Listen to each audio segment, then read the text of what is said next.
Before you say something that you can't take back, like you started the morning off cool, right? You've had these situations where everything is cool, but as soon as the alarm hits, the kids are frazzling you, like you're literally in chaos mode. And you got to show up today. Like it's a pretty big deal on the table. Your boss is on your neck. You might even be doing something for yourself where you're trying to close a client and you got to show up like a boss. I have a emergency 5-step countdown that will help you get through this. Like, and you can pull it out your pocket at any given time. Hey, I'm Angie, your favorite journaling mentor, and we're going to be talking about the emergency 5-step countdown. And if you have any questions that come up while you're watching it, make sure you drop them below because I will be answering them on the next video. So during the 5-step countdown is you're going to take one item and do it either 5 times, another item and do it 4 times, another item and do it 3 times, and so on and so forth. So you'll be able to do this in quote unquote an emergency, right? In order to kind of stay focused and stay on your A game. So we're driving, right? We're on our way to work. We got clients, we got bosses waiting for us, right? One of the things that you're gonna do is observe 5 things that you see. Literally. 5 things as you're driving to work. You see, like count. Let's make an example out of it. You see a light pole. Count how many times you can see the light poles, right? So you say 1, 2, 3, like you're literally counting the light poles.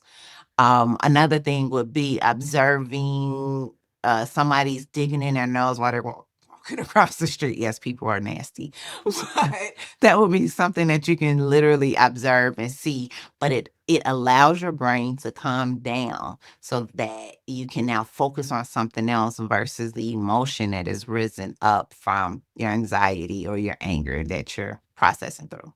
So now that we've covered the 5 things that you can see, let's go into the 4 things that you can actually touch and feel, right? So one thing would be touching your coffee mug, like literally touching that ceramic and making your senses pay attention to what you're feeling. Feeling the pen. The pen might be cold. We might just picked it up off the desk. Or even sitting in your chair. You're touching the seat of your chair. It might be cloth and you're like, the cough is actually calming you down. But being aware that you are to touch 4 things in this time span. Because remember, we're all in about calming the feelings down. It's an emergency. I need to refocus because I got to be on my A game. So now that we didn't went over everything that you're touching, right? You touch everything. Hopefully you put some hand sanitizer on your hands after you finish touching. But the next step would be the 3 things that you can actually hear.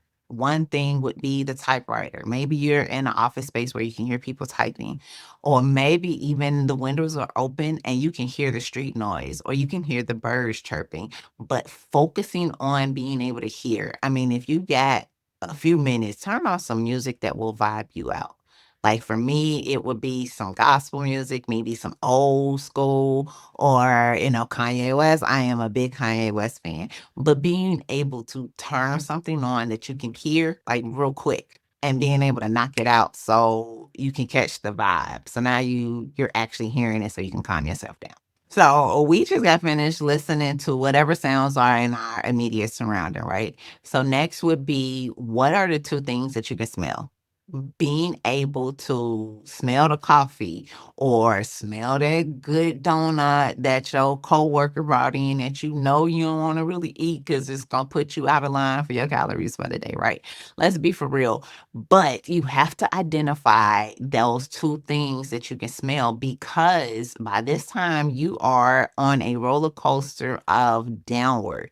You're in the process of possibly thinking logically and not just in your head.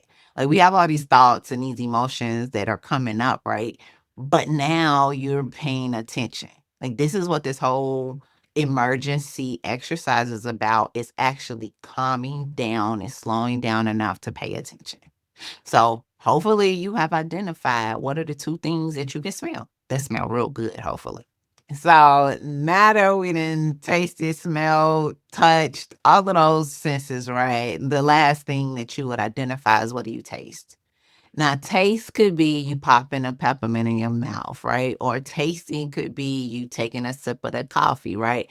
But savoring the taste, identifying it, and making that the last puzzle piece before you go in and show up and show out, right? So, this is the journey that you could take at any moment.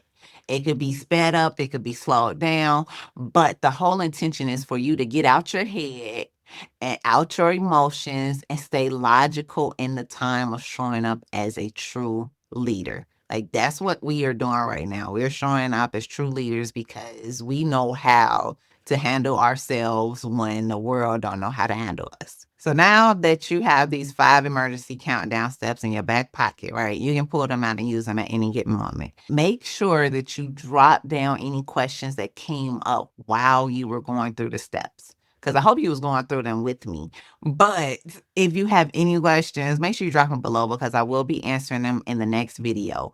And if it's something that you can't wait to the next video, you can always come join my group. It's free and you're able to ask those questions in there too. And I respond every day to those as well. So I love y'all and I will see you on the next video.